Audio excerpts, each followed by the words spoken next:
Oh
Holy One.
du he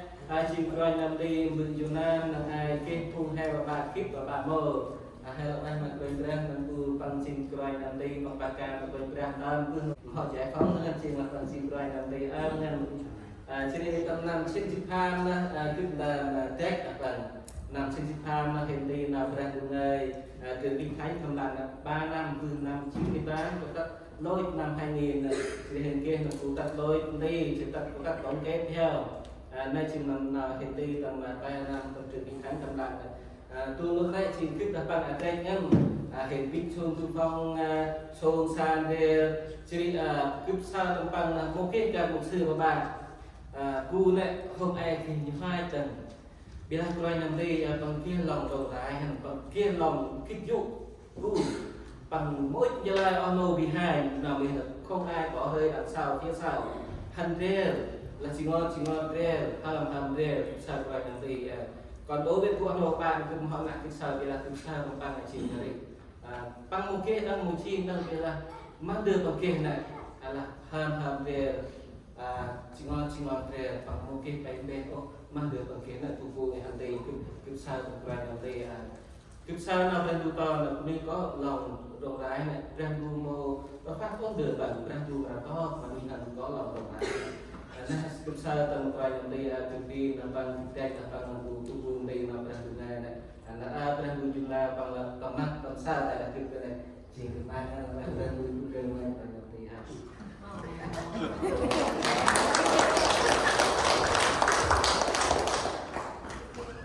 thì lo hơn được sẽ lão quay mà gần đi thì lão quay đông mà ở mòn quay ra là Primia cái quân tan của núi mòn của thép để ở quân tân thì bùi viên để ta lên để quen hay để gia cướp nên mà ngư ăn gì ra tầm răng lúc Primia để đứa ai cái này gia cướp thì chú khấn cái mà nào nuôi cái đấy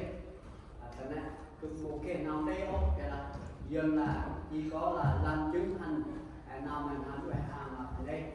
cái này chúng ta thay tầm quốc nào cũng sợ còn nhân nào tầm đấy sẽ lão quen mà ra nu phải ra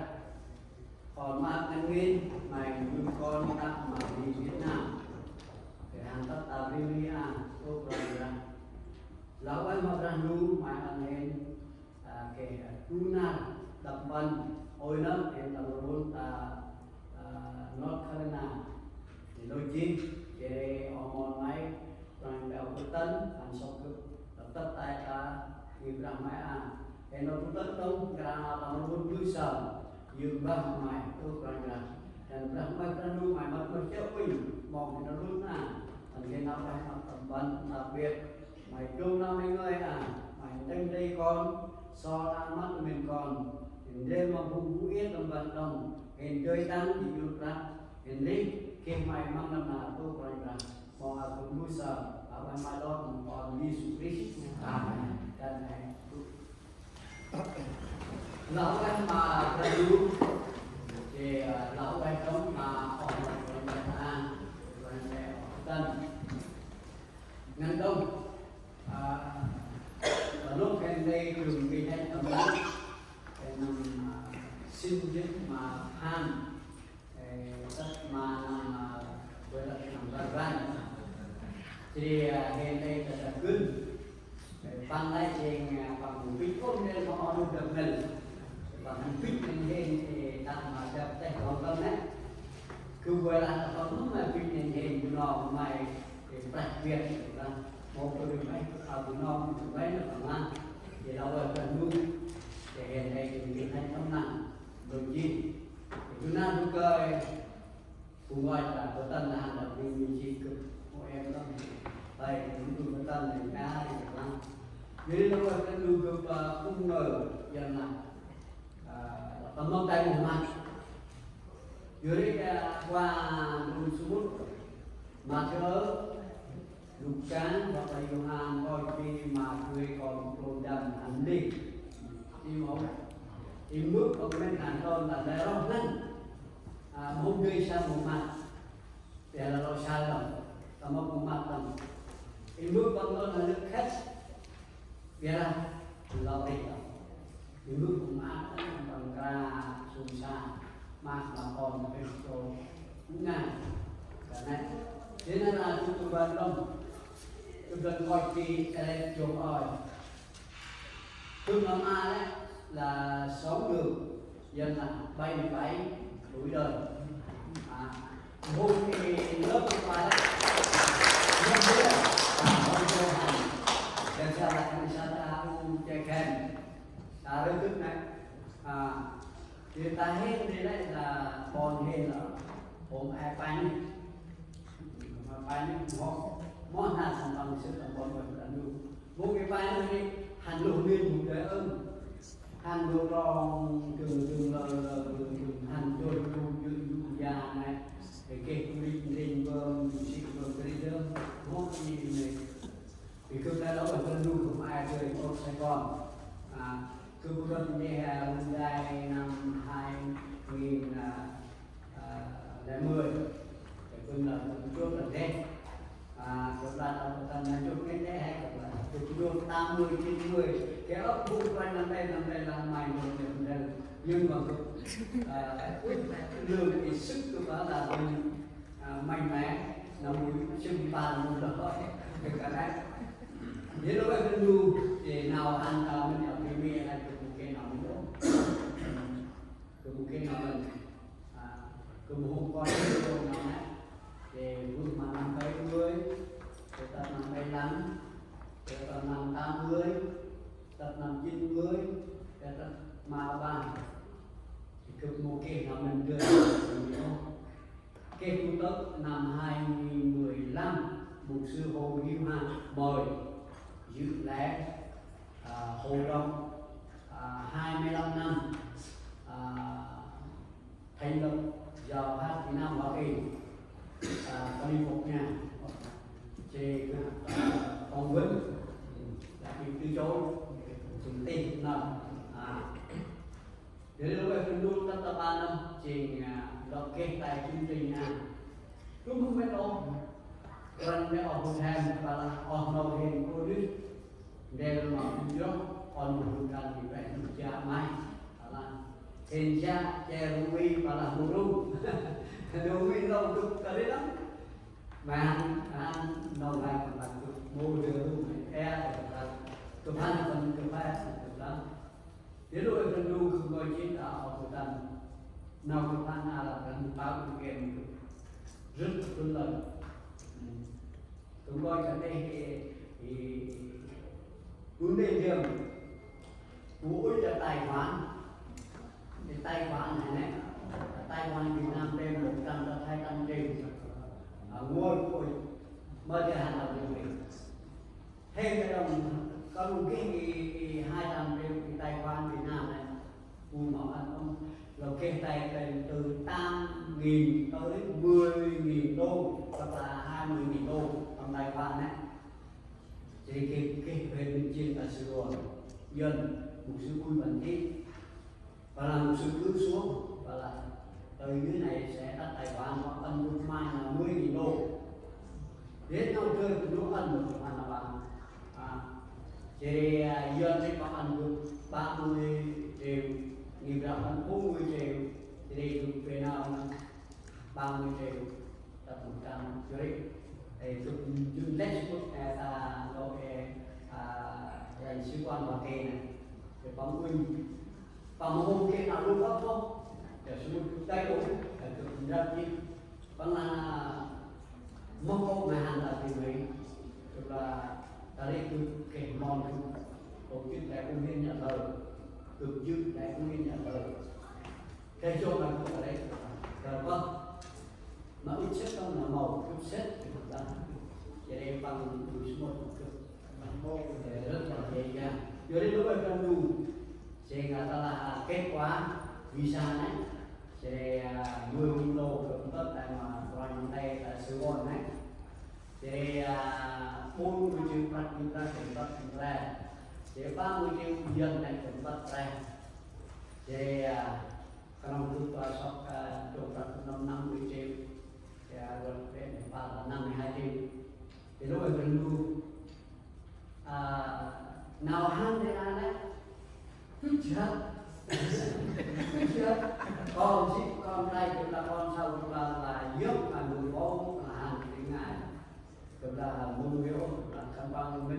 nguồn là sức khỏe đi máy bay. Thứ hai nữa là một cái tròn hăng nay một lòng người mình ngày tròn ngày nhân ngày chị cũng là mai hàng thì suy yếu mà mẹ còn mà có nơi là không sao có Chúa được ba rồi đấy nó có dân luôn tất cả thành phố Hồ Chí Minh này là bắt đầu là vừa đăng ký trong đầu tiêu về máy bay thì bắt đầu cho mình vào còn duyên bằng duyên cái đó còn mình là buồn buồn đen được về mà mỗi em đó nhỉ mong cái này duyên cực là bàn hàng tập hàng buồn để đi mà nó không có hàng là 4 chiếc xe 3 chiếc xe 7 chỗ 1 chiếc xe 5 chỗ để lúc đó tôi tất cả các cành bay lên 21 giờ 45 phút mở khăn bằng xếp để lúc đó tôi thì bay tất cả vì dân ta này của người có một quen mối chuyện ta này cũng tự vì dân chúng ta mang 7 giờ 30 7 đêm thì tất cả Sigoru thung tháo oi và tin suốt dây tần và thung tháo oi rồi bay tiếp là Sigoru này tất cả North Carolina 2 tiếng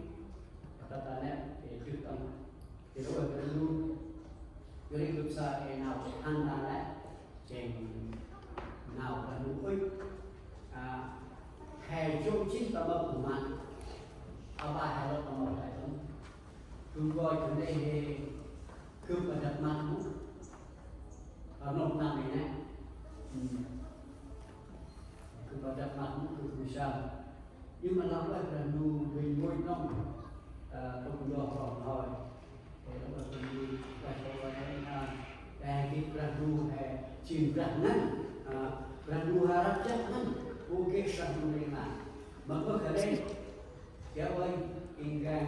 rồi ranu nào cũng thành nào dù rằng bây giờ sẽ yếu nhưng mà con Chúa và là trong kinh này là hãy đến cùng ta ta sẽ cho các quý vị yên nghỉ tôi được yên nghỉ trên khung trung 22 tiếng đồng hồ lão em cần luôn cả nè chứ lúc em cần luôn lão em họ nào này tầm nào minh được bằng cái nào đúng răng khi kết quả phong vấn và đắt được mua vé máy bay thì tôi sẽ cho bài giảng gì rất là đúng đắn lắm. Do rằng kinh thánh này nhiều lời hứa ấp nào còn còn mà muốn làm trong một bạn chỉ tầm lúc suốt nào luôn là thay đi dưới cực bên em cực cho là hãy đến cùng ta có Chúa có tất cả mọi điều em theo điều cứu viên đang được dựng đàn tất mà bằng lâu em đang luôn ở bên mọi người này vô đây ta trong ta được cần rằng nội dân là hỡi nhưng kẻ mệt mỏi và kinh ngạc hãy đến cùng ta sẽ cho các ngươi được yên nghỉ. Bài ý thứ nhất là mệt mỏi và kinh ngạc 22 tiếng đồng hồ tôi ngồi trên cái máy bay của chú này nhất là từ Nhật Bản tới Singapore quên ra giờ mới và là khi giờ đến Sài Gòn giờ thì cần hơi quân của con này muốn đưa mà mày nó có cái tậnนั้นanh nói mà quân của con càng ân đề này là càng chi của con anh càng chi của con anh chắc người này là của con anh tôi biết nào gì nó đã chưa làm việc đó nó có cái gì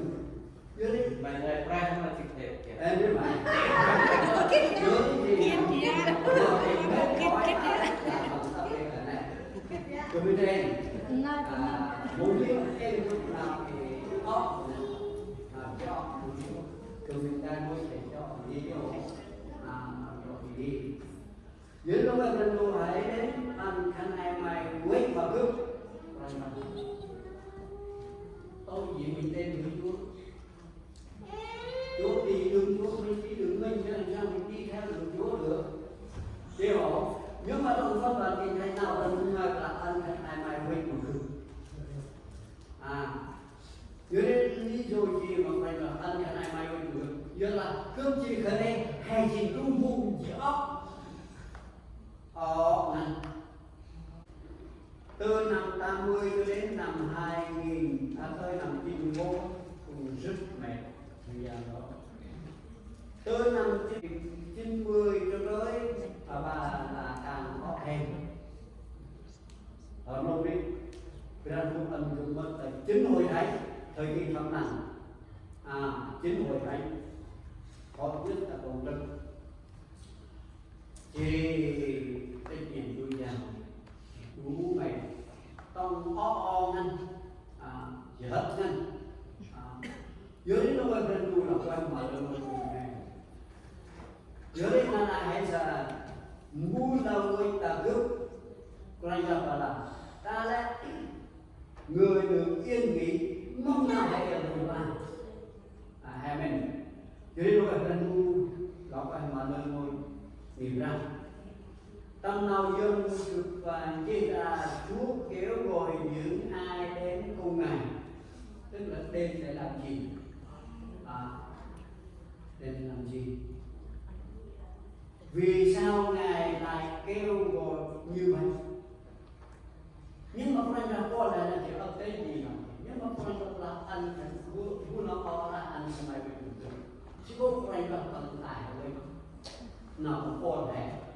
cái này. Hiện ra đâu có Chúa ai cha đến với Chúa Giêsu nhân được điều gì? Là ra cứ cái này hè quét bọc rành ra hè cho bọc rành ra mới được rành ra anh mày là vậy điều gì mình nhân được điều gì nhớ đến đó là đủ được hết đến ngồi rành ra cô ốc vùng họ chỉ anh giúp quét bọc rành ngân đông nó quay một lần đó quay mở lời ngôi gì mà em nào phải là cô là không vô thiếu em thức bố em không mà khả em mà lớn với con nuôi để gì dưới à quay là phòng con quay là phòng con ta mà lúc các em là Giêsu biết ta lên mà hùng chỗ này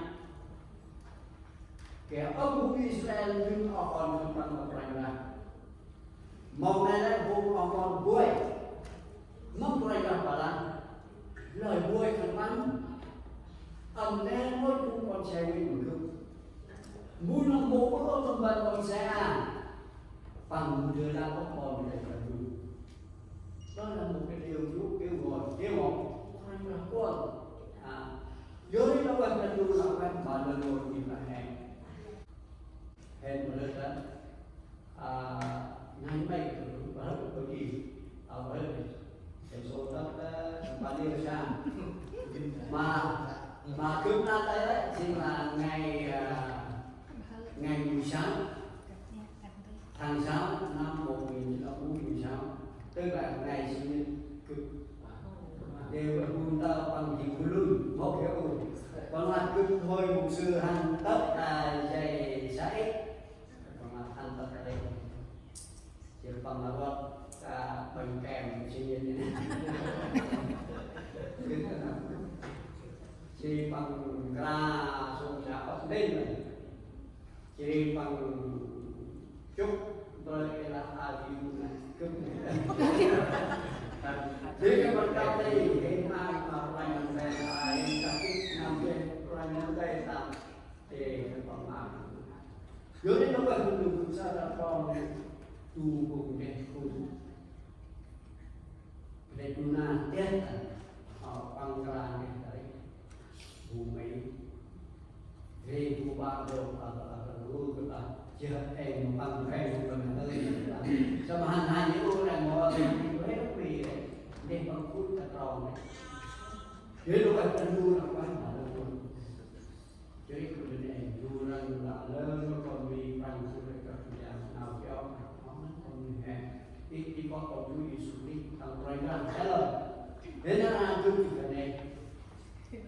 luôn luôn em luôn đoàn 12 cô vào là hãy dân là hãy nhìn xem Chúa Giêsu Christ là tôi hãy của đức tin ân hạnh ai mai ôi mà cả đi chỉ ngu đi tâm mà nào hại mày không thì là tâm kinh năng còn tài này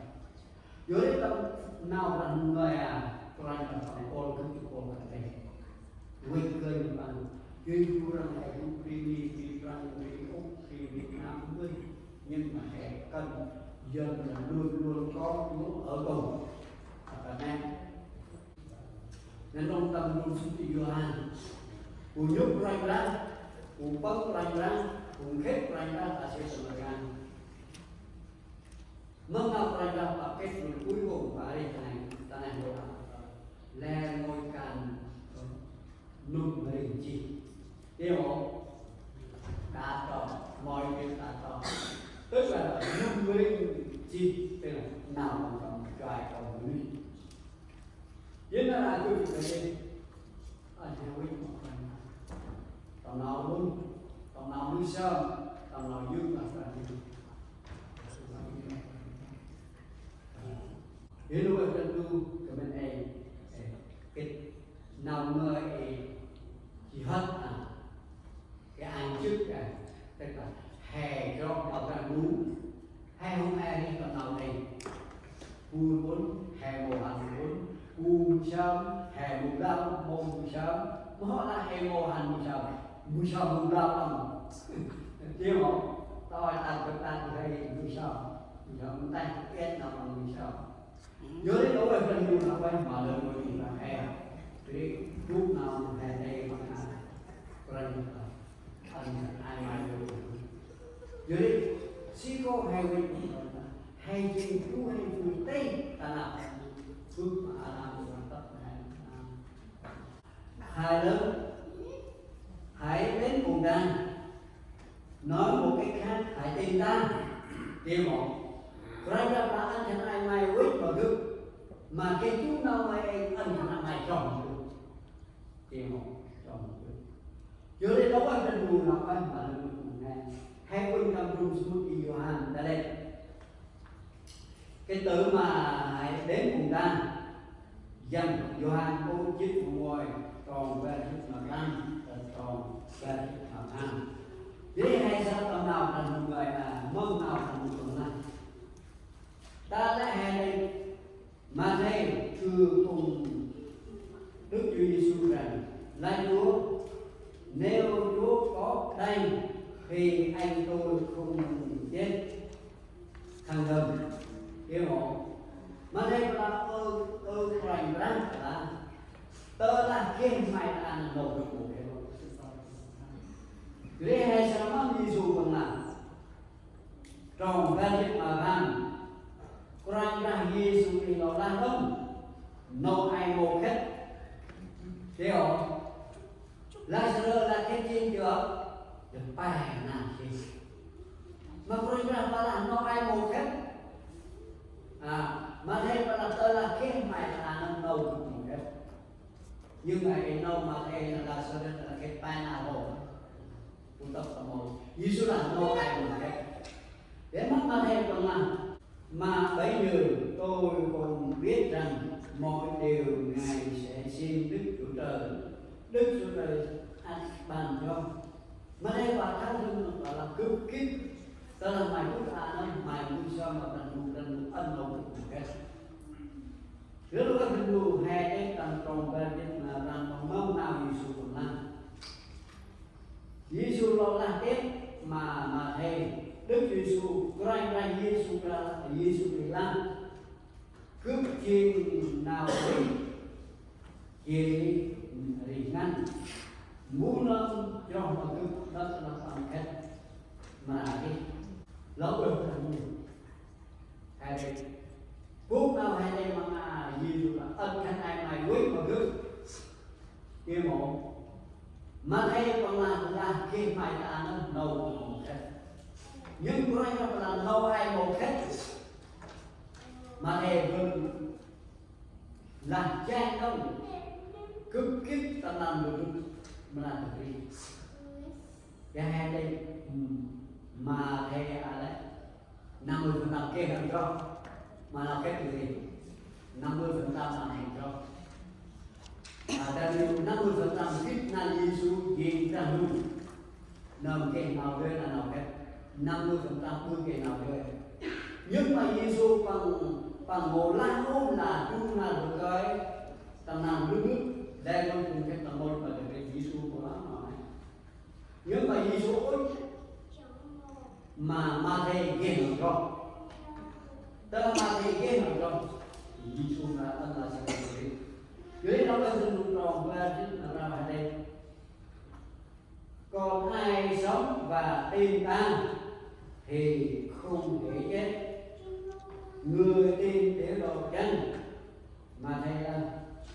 người thưa rằng là Chúa phải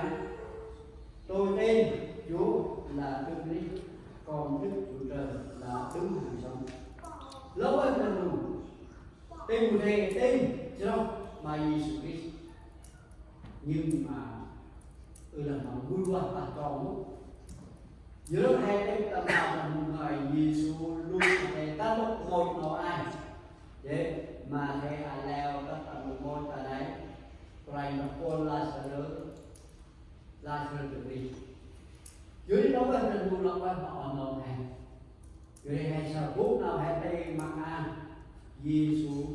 con cái đây quỳ mà bằng có nghĩa là anh hãy cho một bằng ta lúc hay cũng ta vì Frank vì Úc vì Jim vì Sam ta vì Việt Nam ta vì Bunon đó hai đây có nghĩa là phó thác hoàn toàn vào Chúa Giêsu một người có đức tin thật hai đây còn bài mà hay ở kia nó trongนั้นđó và trong ngắn mà Giêsu chỉ còn mà Giêsu chỉ ra cái còn là luôn về hai đây mà do là bằng gió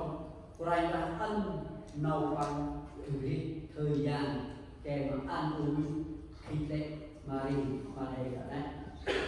kết quả người tên người Chúa ta mà nốt cái này kèm người của anh cả hàng thay đổi hiểu không và là mù rung của anh hàng nó bằng cái chú riêng và chỉ biết cái gì mà tầm chú riêng và chỉ biết cái đầu gì vì ba liền đi biển hết thằng này qua thằng khác nếu lúc nàyเป็นดวงbằng điều trị theo luôn cái đồ điều trị bằng hàng mua điều ra khi chúng con sẽ tập mất tập thành ra cô gói tại Giêsu hành ta để bằng hành cho này chỉ có là thành ra là cực trên mày ai cũng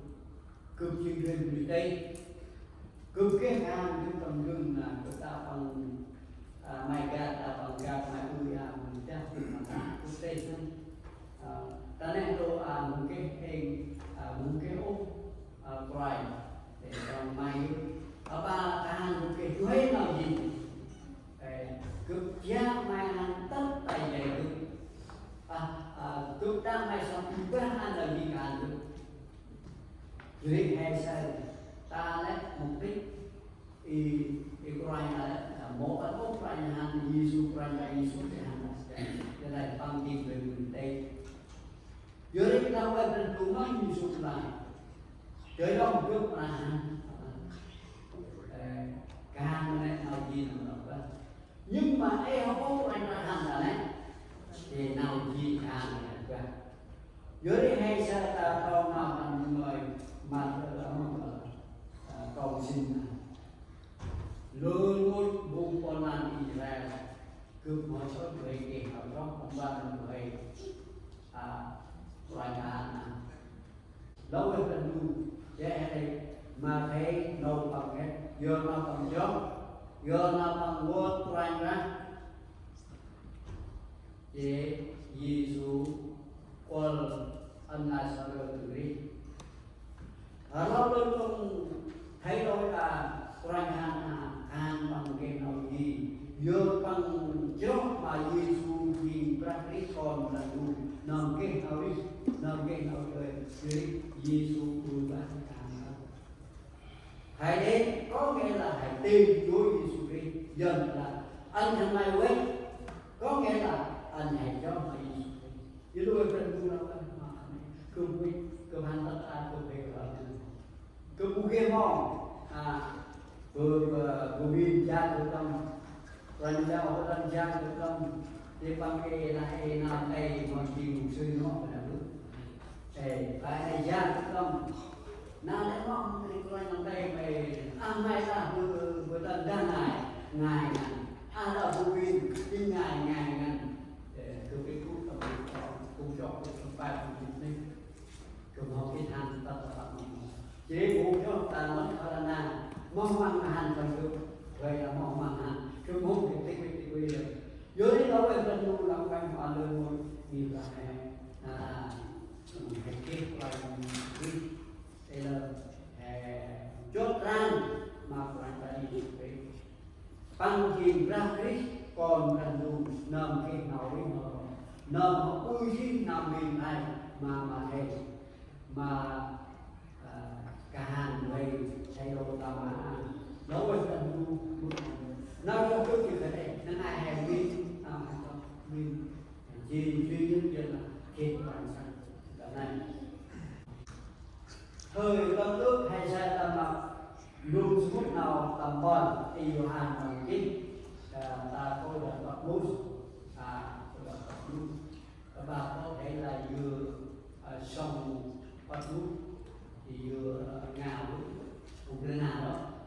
và mình chăm vào cái này nếu lúc đó mình luôn làm quét mà luôn hè sân 20 năm 21 còn 4 thời kỳ hè nào còn một hè và mất nào hè là luôn được yên nghỉ giữa là ngày hè lao ráo hết nước mắt khỏi nước mặt chúng sẽ không có sự chết cũng không có sự than khóc kêu gan hay là đau đớn nữa vì những sự thứ nhất đã qua rồi được yên nghỉ tầm một của em là luôn người ta nói là nước Mỹ sướng lắm anh tôi rồi là cái ấp bàn tay mà ngu sự tiền Mỹ sướng lắm đôi khi chứ hai tiếng đồng hồ ngồi trên đường vàng rất mệt mỏi dừng cái kêu được ra đây Mỹ bố anh coi thì cũng chưa có được mà phải về đây cái này đấy cái nhớ này chân lúc đó anh chân lúc anh phản ứng được anh xin lỗi con kia nào thì thông tin nào vậy phải làm cho hàng không chuyên dùng hoặc là airline thức nào vậy bước thì nó phải do nên là hết là Việt Nam thì cho nên là phải là Toyota nhất là tức là quen nhất nhưng mà chưa được cho nên Toyota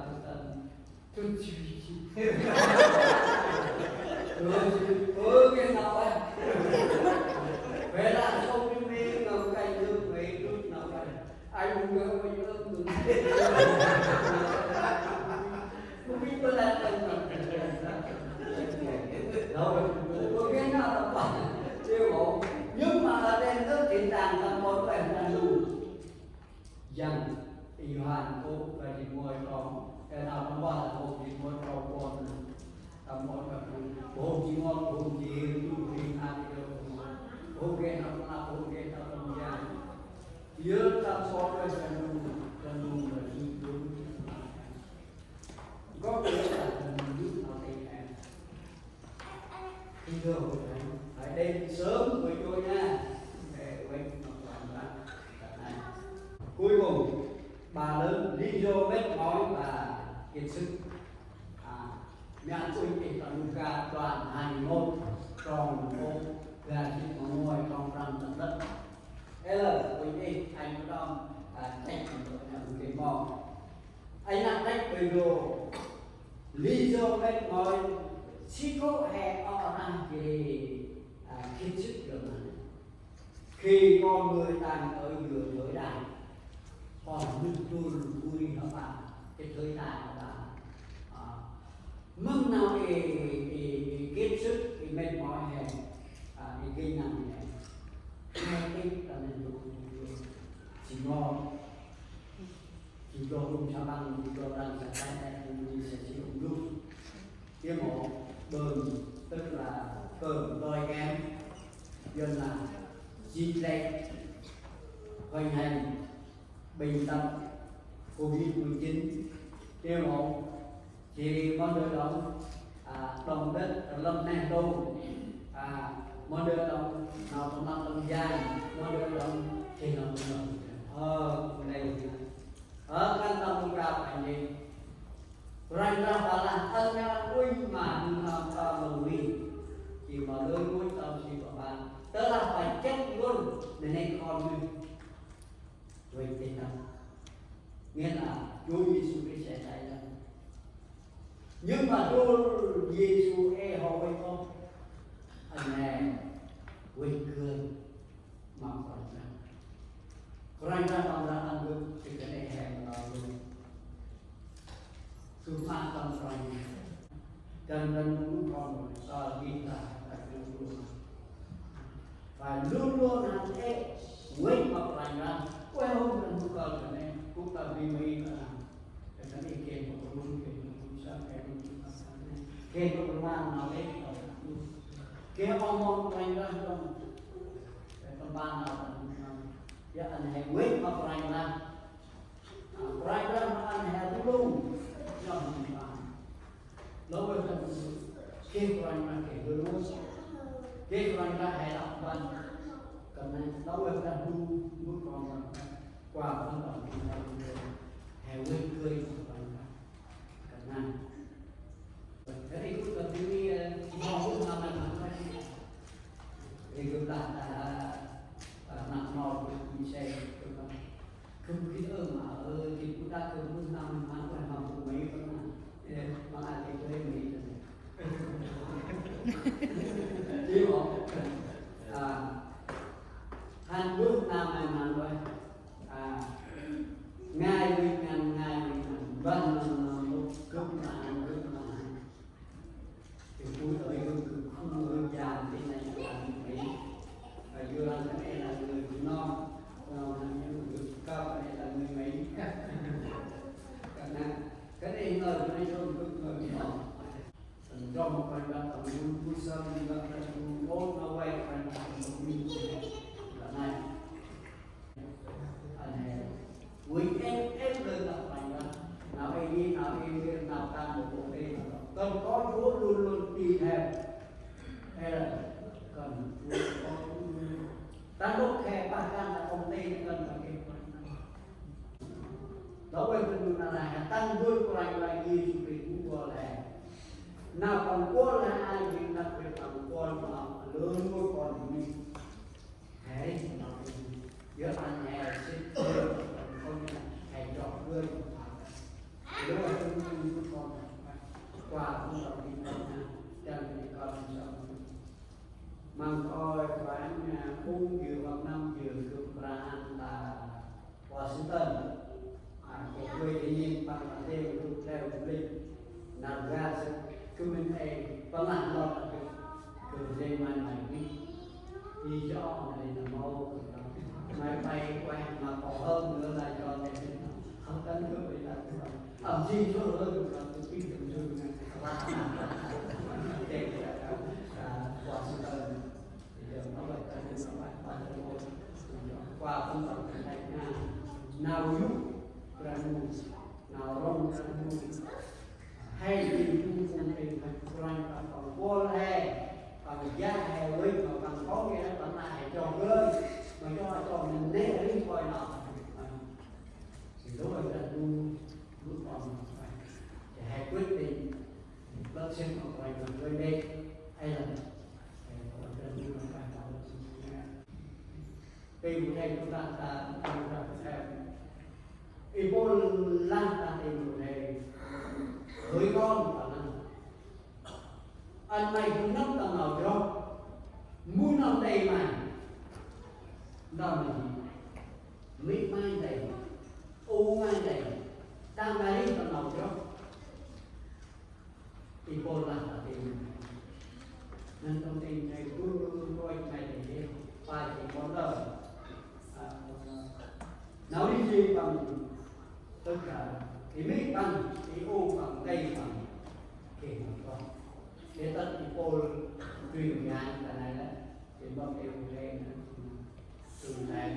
từ coi hàng rồi ra đó về phần luôn mọi người bò hè ở trong hàng hè ta cũng ta phải làm biết bước tay hè đây là bằng đó rồi năm đây nuôi sao mà hè nhưng vẫn như một con là dễ còn đây nào ốt nào cho anh nấp quýt mà còn ra ấp mò ấp nào là tầm gốc đã ở một vài lần tầm núi cao thì còn nó luôn nằm sâu tầm nào yêu cầu thì mà rồi mà nào còn yêu còn qua hè còn gia hải quy mà băng cho bằng đó là kinh nghiệm nào quy rồi là muốn mà đi mà thề ép rồi là ân cho con bò lên mặt thì nó là chỉ nuôi quài nhà cái người hàng chỉ bằng ép đọc lại ra ở mang vào đây đọc lại ra chỉ để quan trọng chúng ta làm thì nó là muốn nào đây gọi là thứ hai cái ốc vùng vào đó là cái muốn ăn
Việt Nam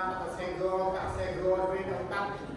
là chỉ có gro áp tập về chắc về ai cách làm gian thì cả và về cả cái đông là còn có sao ăn là hết thì đã đi kia rồi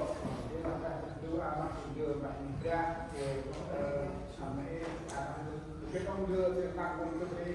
thì mà là làm ra theo đưa thì lúc em phải đưa ra ông Việt Nam lấy ông con thì cho đi ăn nào cho đúng quan nó là ở dưới đây là năm trăm đô vậy là cho việc ao chè là không phải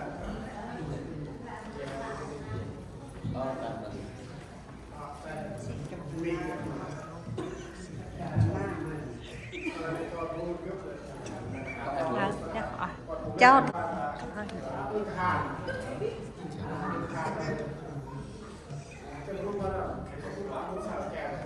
betul tắt đây mà nè chọc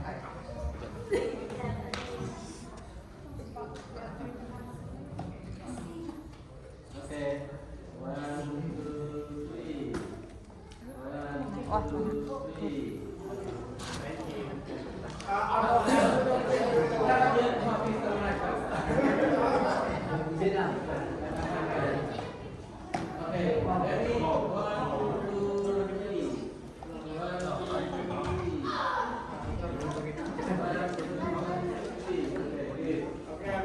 1, 2, 3.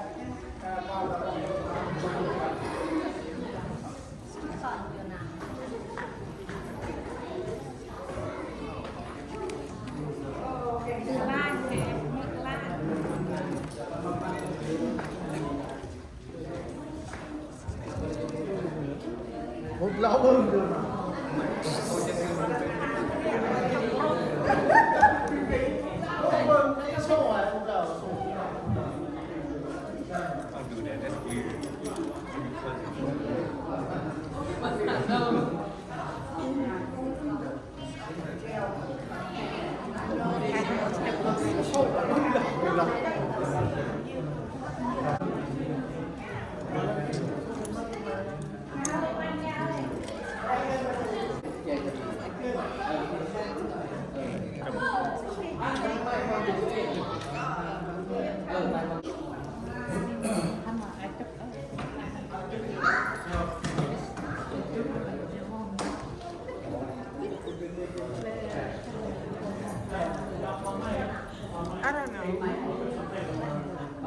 Where's Mika?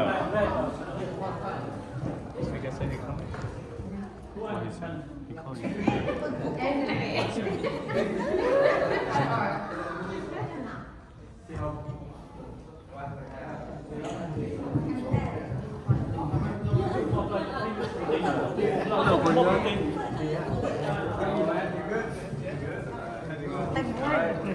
Hello, man. Time to see.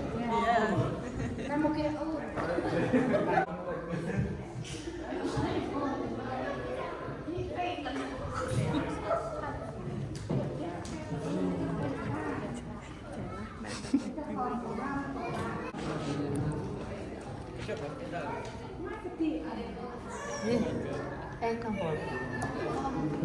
yêu một cái này tầm yêu cùng trời Ano lo tu nak sao quay được cái video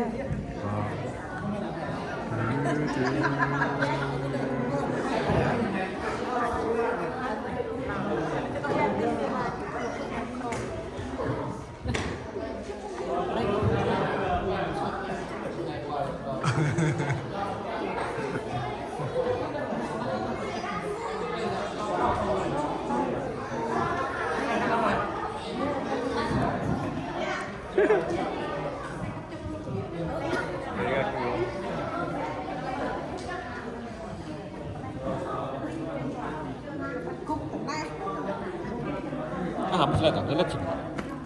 đã không kết quả đã là chặt lâu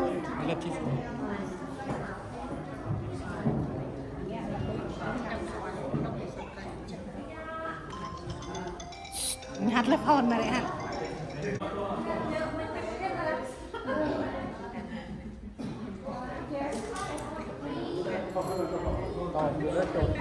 mất sai đã là chặt lâu làm sao cho le que ring je.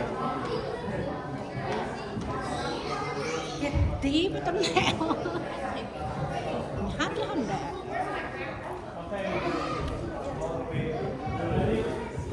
Mẹ con có nào mà đang hát.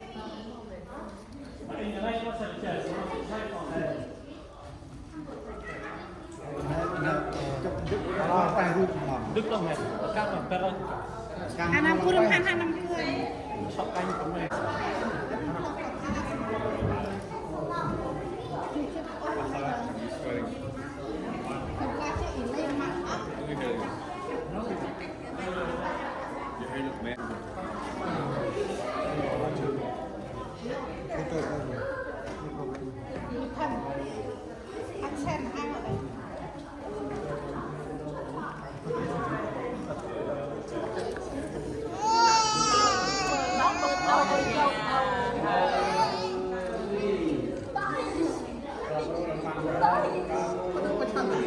Cho con mong con chụp nát.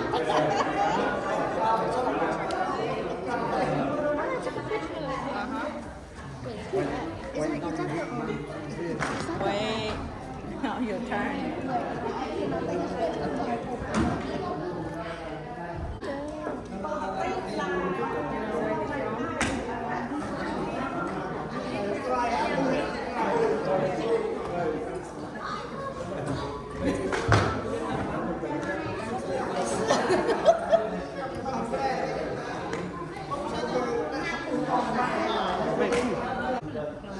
Look at it on the ground.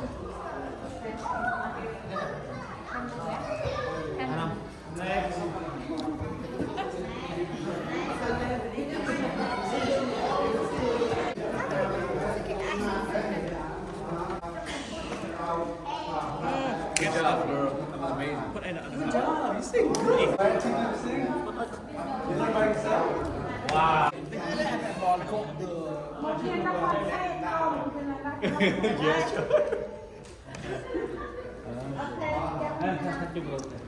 Huh?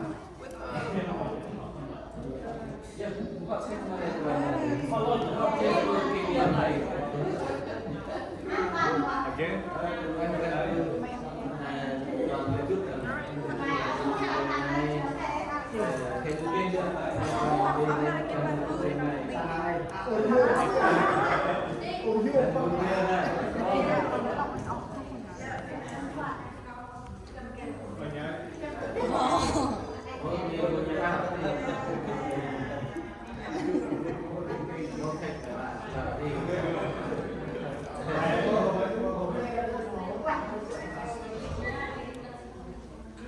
Ngoài hè Nam ở đâu?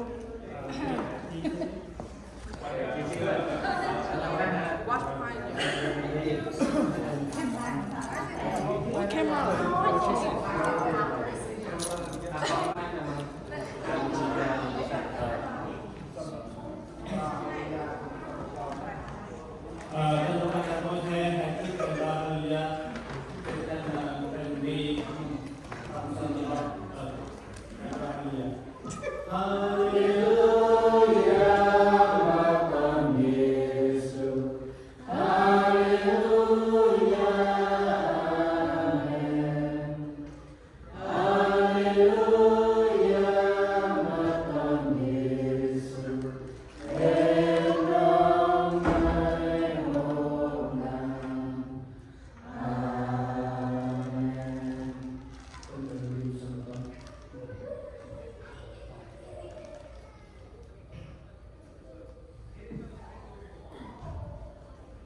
Mưa sông dan brandu pe ra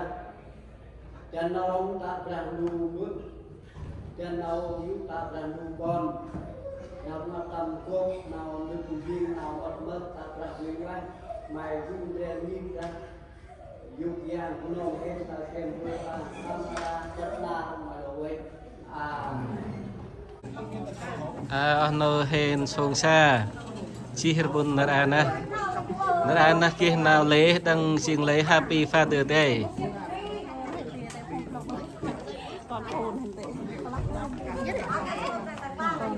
Halo mantu kih song sa henra piang le pui le. kia kia ca đăng kia đi phía bài đăng đi kia cùng làm cho đăng đi akan đi sai lah piang kau kah tu song cha tia hey piep piep an du mà